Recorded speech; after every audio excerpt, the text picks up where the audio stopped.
Up above, Teridax feels the deaths of thousands of Rakshi, causing him to hesitate for a moment. Taking advantage of this, Matanui shoves Teridax's body into the path of Bota Magna, which smashes into his head, killing him and causing him to fall towards the desert of Barra Magna. Using every bit of strength his robot body possesses, Matanui quickly pushes Teridax away onto the Black Spike Mountains, crushing them. At the same time, Bota and Aqua Magna collide with Barra Magna, merging it back into Spherus Magna. Makuta Teridax is vanquished. Everyone lives happily ever after. Right? At the end of the official Generation 1 BIONICLE storyline, there are many threats left which could conceivably pose a threat to the Toa and the Matoran, and now the native inhabitants of the newly reformed Spherus Magna. Let's dive in. Firstly, and perhaps most obviously, is the Dark Hunter leader, the Shadowed One, and by extension his powerful servant Voparak. What makes these two powerful beings even more of a threat in the post-Makuta world is that when the story ends, both are left with essentially a super weapon, the Shadowed One with the Makuta viruses and Voparak with the Mask of Time. The former acquired the substance while he was on the island of Zia and killed his accomplice and co-founder of the Dark Hunters, Ancient, in a dispute over who should own it. Voparak, after travelling to Metronui, stole back the Kanohi Vahi from a protected vault in the bowels of the Colosseum, neutralising a group of armed Matoran and an Order of Matanui member in the process. We can only deduce that he is traversing Spherus Magna to return to the Shadowed One, who is slowly rebuilding his Dark Hunters anew. With a new army, the Makuta virus, and the Mask of Time in their possession, these two beings perhaps pose the clearest and most immediate threat to the remaining forces of good. The next villain who is technically still out there at the end of the story is Rudaka, the infamous Vortex, who at various times associated herself with both the Makuta and the Dark Hunters, playing one off against the other for her own benefit. It's quite remarkable she even survived at all given this fact, but when the official BIONICLE narrative comes to a close, Rudaka remains an active player. After being imprisoned at Destrel following Miserix's escape during Federation of Fear, Rudaka is rescued from its destruction and deposited in the pit by Botar's replacement. When the Matoran universe was subsequently dismantled, the treacherous Vortex escaped onto the new planet of Spherus Magna, where she presumably remains. Unlike the Shadowed One and Voparak, we don't really have any clues as to what Rudaka's aims and possible intentions are in this new world.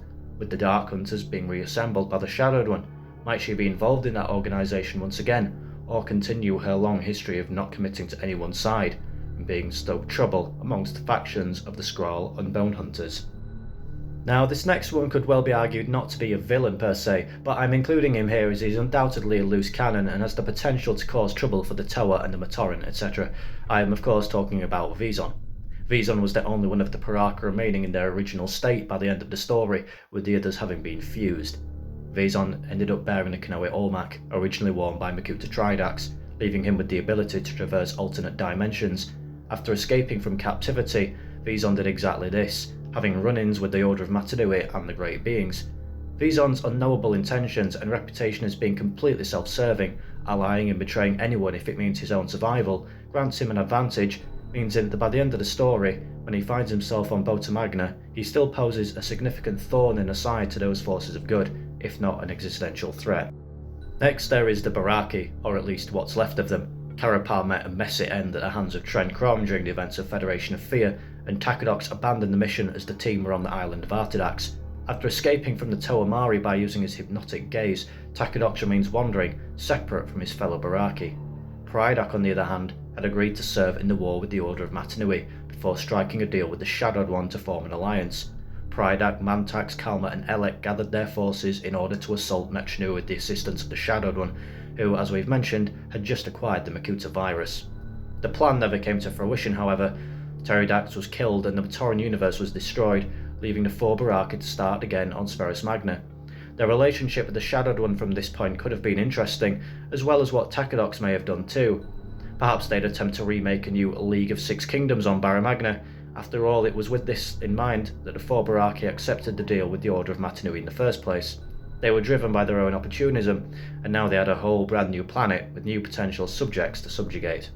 Before we get to probably the most dangerous threat left on this list, a quick mention of one other character which didn't quite make the main list for various reasons, but I think still deserves acknowledging, and that is Miserix. I've included Miserix as although he's not as evil as say Icarax, Gorast and of course Teridax, he is capable of incredible sheer brutality and became somewhat consumed by revenge following his betrayal and subsequent imprisonment where he lingered for millennia in isolation.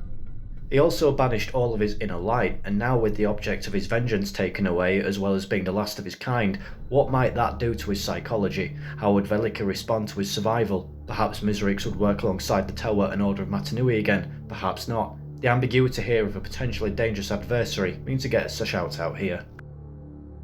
And finally, perhaps the most dangerous on this list, in part due to his status as a great being, is Velika.